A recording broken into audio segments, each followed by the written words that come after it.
Shaolin 2 की इस episode की स्टार्टिंग में हमें दिखाया जाता है कि दाई हाउ कैंप में आ गया था और उसके साथ और भी दो फिगर्स आ गए थे जो कि दाई लोली और दाई योहंग होते हैं। और अभी व्हाइट टाइगर ड्यूक की आर्मर में कुछ पैटर्न्स थी जिसे देखकर यूहाओ ये गेस कर पाता है कि उसकी ये आर्मर ऑलोय से मिलकर बना है जो कि लेवल 7 की सॉल टूल है। और इस चीज को देखकर यूहाओ को दाई हाउ के प्रति थोड़ा सा दया आती है क्योंकि एक मार्शल होने के बाद भी उसके पास सिर्फ लेवल 7 की सॉल टूल ही थी, जो ये साफ साफ दिखा पाता है कि सॉल टूल्स के मामले में स्टारलो एम्पायर कितना ज्यादा पीछे है। और अभी के टाइम में Yuhao white tiger duke Dai Hao को ही देख रहा था, इसलिए ये तो नेचुरल थी कि व्हाइट टाइगर ड्यूक भी उसे ही देखेगा। फिर व्हाइट टाइगर ड्यूक यूहाओ को देखते हुए मन में सोचता है कि जिस तरीके से ये आदमी प्रिंसेस जुजू के पास खड़ा है उसके हिसाब से पक्का सही यही आदमी पूरे सेरेक एकेडमी की टीम को लीड करके यहाँ पे आया होगा। और भाई लोग, जब प्रिंसेस जुजू ने किसी को व्हाइट टाइगर ड्यूक को बुलाने के लिए भेजी थी तो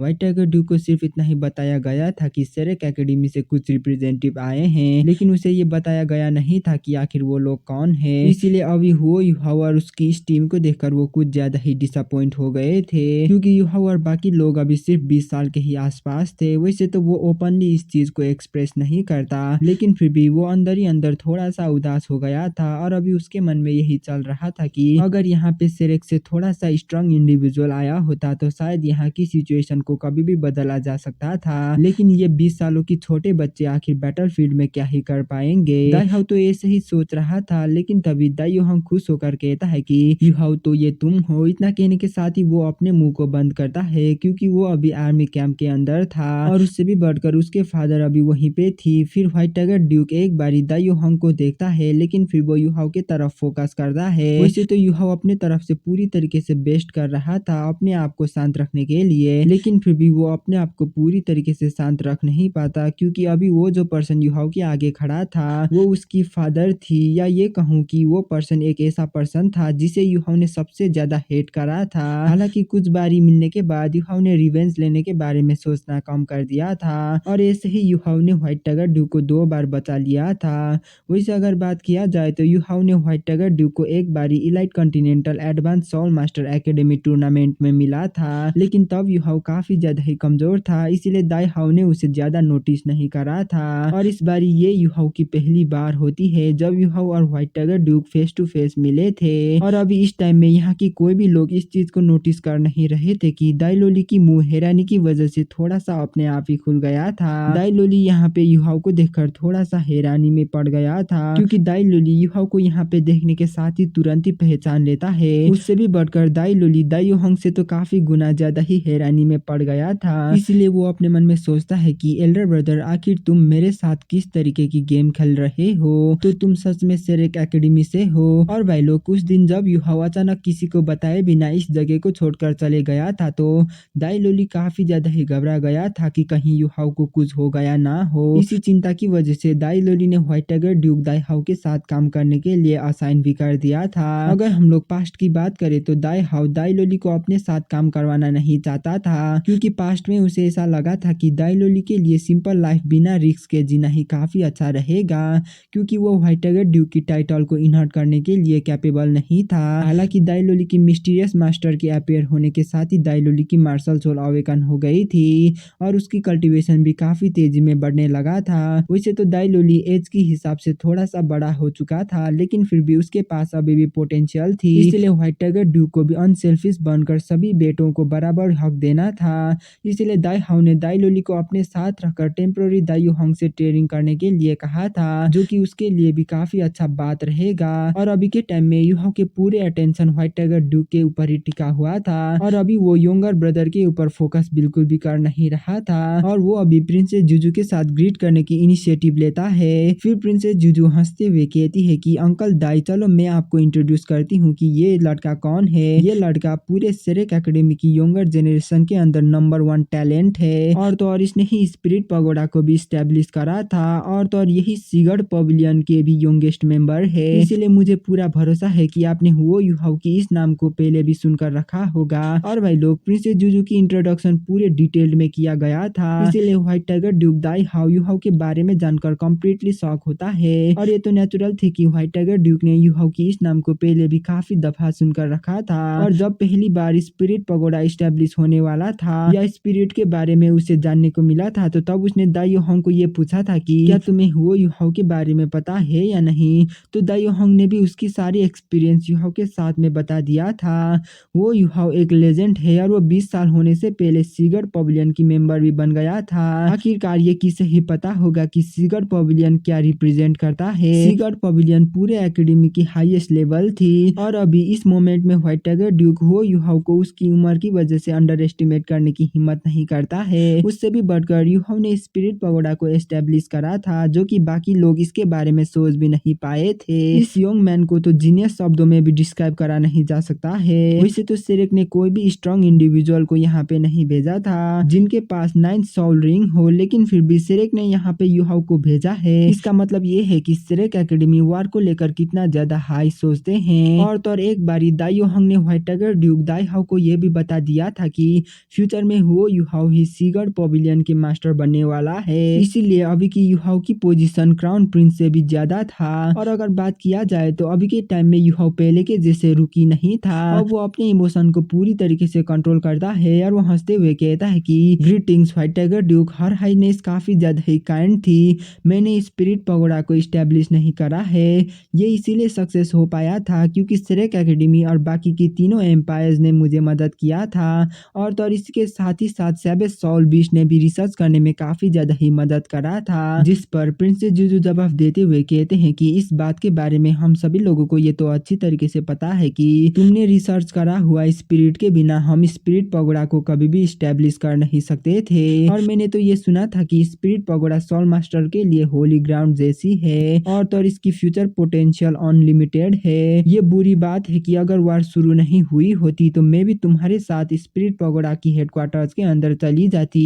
प्रिंसेस जुजू की इस बात को सुनकर व्हाइट टाइगर ड्यूक भी नोट करता है और वो कहता है कि तुम वास्तव में एक हीरो हो और मैंने भी दाई योहांग से तुम्हारे बारे में सुना था, इसीलिए तुम्हें नॉर्दर्न वेस्टर्न आर्मी फील्ड में स्वागत है। इतना कहने के साथ ही वो राइट हैंड को हैंडशेक करने के लिए आगे बढ़ाता है तो युहाओ भी हैंडशेक करता है और जैसे ही उनकी हाथ एक दूसरे से कांटेक्ट करती है तो युहाओ ऑलमोस्ट डिस्ट्रैक्ट होने ही वाला था। और इस टाइम में जब वो पुराने सभी चीजें के बारे में रिकॉल करता है, जब वो छोटा था तो वो हमेशा उसकी मदर को यही पूछा करता था कि आखिर उसकी फादर कहाँ पे है। और भाई लोग युहाओ हमेशा से ही यही चाहता था कि काश कि उसकी फादर उसे और उसकी मदर को प्रोटेक्ट करने के लिए यहाँ पे होता। हालांकि ये तो सच है कि युहाओ ने अभी तक उसके फादर की प्यार को नहीं पाया था। और भाई लोग अगर हम लोग अभी के टाइम की बात किया जाए तो अभी ये उनकी पहली बार थी जब युहाओ बैटलफील्ड के अलावा इस जगह में अपने ही फादर के इतना करीब आया था। और इसके साथ युहाओ ऑलमोस्ट एग्रेसिव होता है और वो ऑलमोस्ट चिल्लाते हुए दाई हाओ को ये कहने ही वाला था कि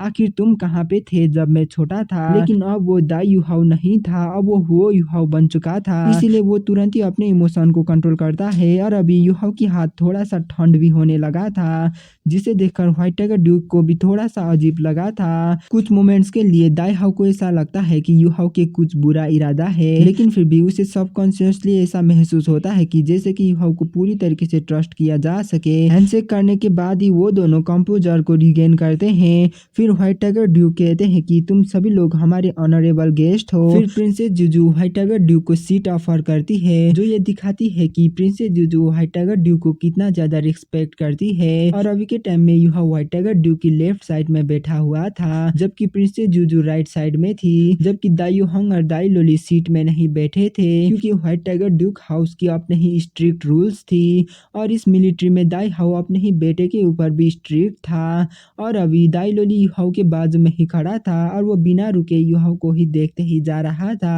और अभी के टाइम में युहाओ भी पूरी तरीके से शांत हो चुका था। अब उसके पास सिर्फ एक ही काम बचा था और वो था दाई लोली से बात करना। इसीलिए वहाँ पे स्पिरिचुअल पावर कनेक्ट होती है और वो दाई लोली को कुछ टाइम के लिए शांत होने के लिए कहता है। फिर व्हाइट टाइगर ड्यूक दाई हाओ युहाओ को पूछता है कि तुम सभी लोगों को यहाँ पे आने के लिए टफ हुआ होगा, आखिर सेरेक के पास हमारे लिए क्या एडवाइस है। तो प्रिंसेस जुजू जल्दी से लेटर देती है, जबकि युहाओ कहता है कि इस लेटर को एल्डर जुआन लॉ ने आपके लिए लिखा था। हम यहाँ पे आपके कमांड के अंदर काम करने के लिए आए हैं और हम लोग आपके कमांड के अंदर ही इस एम्पायर की एनिमी से लड़ेंगे। और हाँ, एल्डर जुआन लॉ के हिसाब से हमारे काम स्काउट करना है। फिर दाई हाओ भी नोट करते हुए लेटर को केयरफुली पढ़ने लगता है। वैसे तो एल्डर जुआन लॉ ने उस लेटर में ज्यादा वर्ड्स नहीं लिखे थे, लेकिन पहली चीज उन्होंने सेरेक एकेडमी की तरफ से स्टालो एम्पायर के लिए मदद भेजने की बात करा था। और इसके बाद उन्होंने युहाओ और बाकी लोग जो लोग तांग सेक्ट से आए थे उनके बारे में एक्सप्लेन करते हुए ये कहा था कि इन सभी लोग सेरेक एकेडमी की यंगर जनरेशन की जीनियस है जो कि काफी ज्यादा ही टैलेंटेड है। इन लोगों में से भी एल्डर जुआनलॉ ने हुओ युहाओ की सर्विलेंस स्किल के बारे में बताया था और उन्होंने ये भी ऑनेस्टली बता दिया था कि वो पर्सन युहाओ ही था जिसने अल्टीमेट सोल्जर प्लान को सेरेक एकेडमी के लिए कंप्लीट करा था। और अब इस लेटर को पढ़ने के बाद दाई हाउ दोबारा से युहाओ की तरफ देखता है और वो हंसते हुए कहता है कि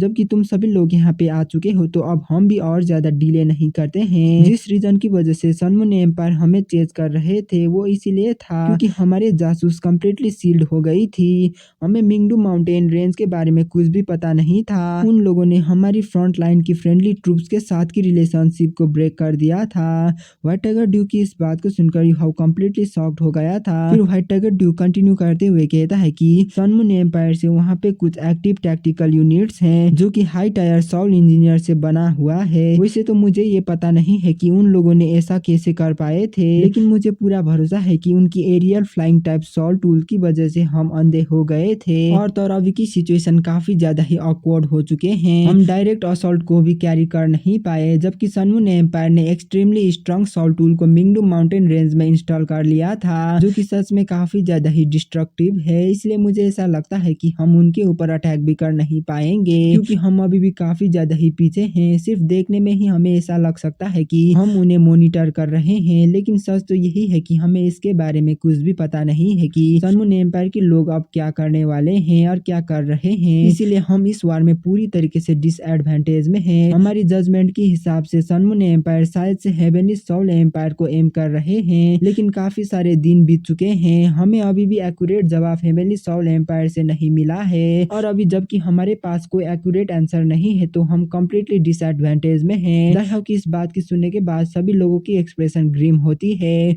और इन बातें को खत्म करने के बाद व्हाइट टाइगर ड्यू कुछ मोमेंट के लिए साइलेंट बैठते हैं और फिर वो कहते हैं कि यही हमारे अभी की करंट सिचुएशन है और अब रिग्रेट करने से भी कोई फायदा नहीं होगा। अब हम सिर्फ बेस्ट ही दे सकते हैं। एल्डर जुआनलॉ ने मुझे लेटर में बताया था कि तुम्हारी सर्विलेंस स्किल काफी ज्यादा ही हाई है इसलिए मुझे पर्सनली ये जानना है कि तुम इसमें कितना ज्यादा अच्छे हो। तो युहाओ भी कहता है कि हम इसमें गारंटी दे नहीं सकते हैं कि हम इसमें कितना ज्यादा अच्छे हैं। हमें अभी भी सन मून एम्पायर के बारे में जानना है। मुझे कुछ चीजें पहले ही मॉनिटर करना है। किसी भी चीजें को डिसाइड करने से पहले हमें उसके बारे में जानना होगा। वैसे तो सन मून एम्पायर आसमान को कंट्रोल कर सकते हैं लेकिन उनकी कंट्रोल एब्सोल्यूट भी नहीं है। High altitude surveillance soul tool सिर्फ 500 मीटर के आसपास ही कवर कर सकती है जिस पर बिग डीपर डोलो कहते हैं कि मेरे दोस्त 5000 मीटर काफी ज्यादा है। इवन अल्टीमेट डोलो भी उतना ऊपर उड़ नहीं पाते। इवन ये तो हमारे लिए भी इम्पॉसिबल है। तो युहाओ भी सीरियसली कहता है कि हाँ तुम सही हो। अगर मैं एग्जैक्ट कहूँ तो टाइटल डोलो 5000 मीटर ऊपर तक कुछ ही टाइम के लिए उड़ सकते हैं। उससे भी बढ़कर वो लोग इस ऊंचाई के ऊपर सिर्फ कुछ ही टाइम के लिए रुक सकते हैं। हालांकि 5000 मीटर सन मून एम्पायर की भी लिमिट है। वो लोग इस हाइट पर सिर्फ 2 ही सॉल टूल को यूज कर पाएंगे। इसलिए अगर कोई टाइटल डोलो मुझे 5000 मीटर की हाइट में भेज पाया तो मैं मिंगडू माउंटेन रेंज के ऊपर इजीली ग्लाइड कर सकता हूँ। जिस पर बिग डीपर डोलो कहता है कि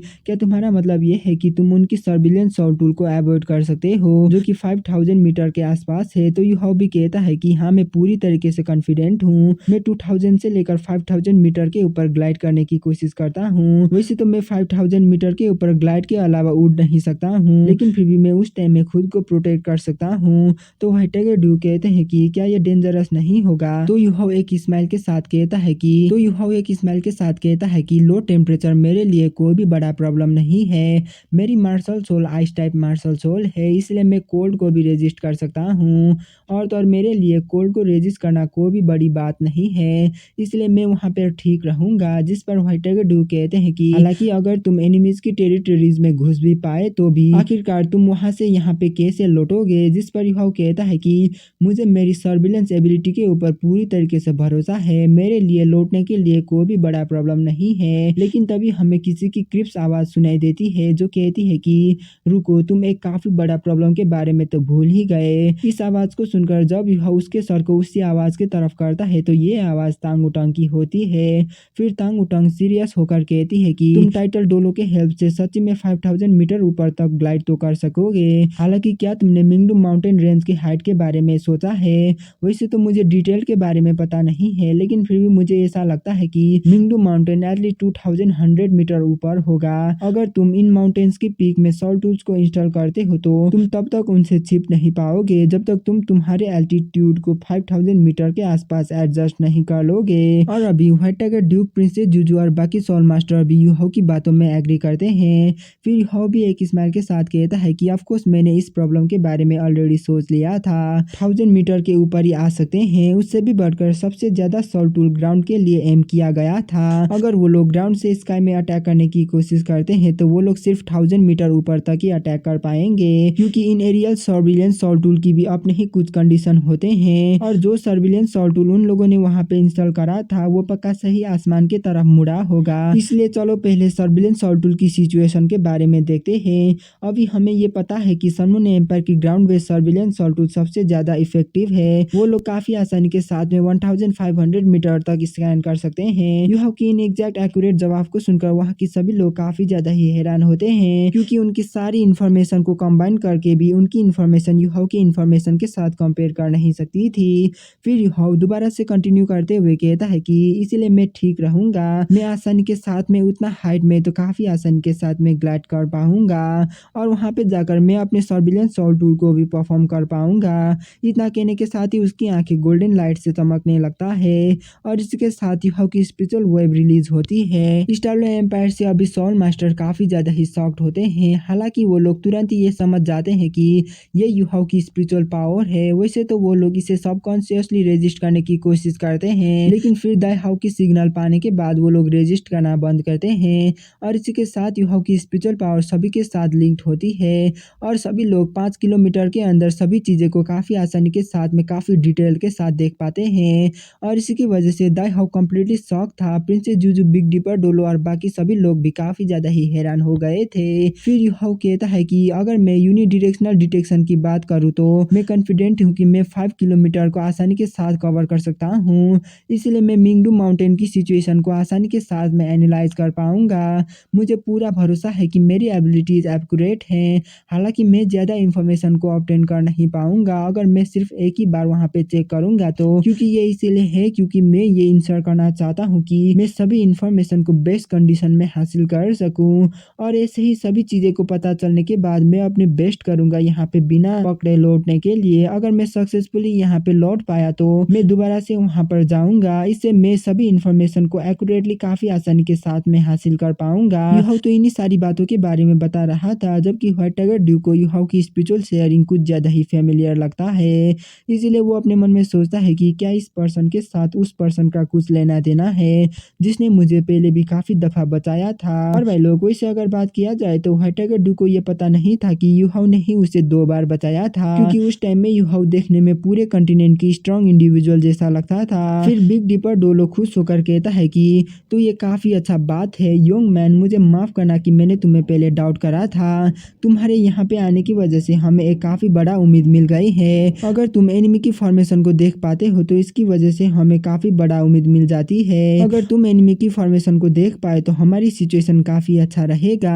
एटलीस्ट हम उन लोगों की कमजोरी के बारे में तो ढूंढ पाएंगे। मुझे पता है कि आखिरकार क्यों तुम 5000 मीटर के ऊपर ग्लाइड करना चाहते हो, ताकि तुम अपने सोल पावर को बचा सको, है ना। तो यूहाओ भी हमें सिर हिलाता है और इसी के साथ ये गुई यूहाओ को कहती है कि ये चीज तो तुम्हारे लिए काफी डेंजरस रहेगा, इसलिए मैं भी तुम्हें ही फॉलो करूंगी। ये गुई की इस बात को सुनकर यूहाओ थोड़ा सा हैरान होकर ये गुई को देखती है कि यूहाओ यही चाहता था कि ये गुई की वजह से तांग उटंग यूहाओ को इसी बात कहे।